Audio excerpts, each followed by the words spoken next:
La rivoluzione della ZTL. Il sindaco di Vicenza punta ad aprire ai residenti del centro storico tutti gli accessi per consentirgli di entrare e uscire dalla città dalla porta che preferiscono. Abbiamo rilevato che i mezzi sono in un numero tale che non incide sull'impatto ambientale e quindi potremo tornare alla riapertura di tutti gli accessi per loro per poter entrare e uscire in qualunque varco del centro storico, questo per favorire l'accessibilità. Migliorare l'accessibilità al centro storico, una partita che il sindaco Francesco Rucco vuole affrontare senza pregiudizi ideologici, ma con i numeri in mano.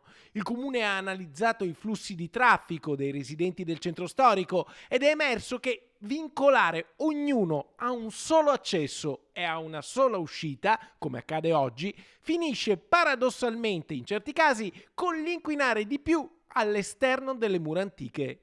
E a volte per limitare l'accesso da una parte piuttosto che da un'altra si rischia di fare un giro esterno alle mura antiche che in realtà allunga di molto il percorso automobilistico inquinando addirittura di più e quindi con un po' di buon senso abbiamo ragionato su questa cosa ed è fattibile già dal mese di giugno-luglio. Insomma, a partire dall'inizio dell'estate, la rivoluzione della ZTL potrebbe diventare realtà, un modo per fluidificare gli spostamenti, riducendo lo smog.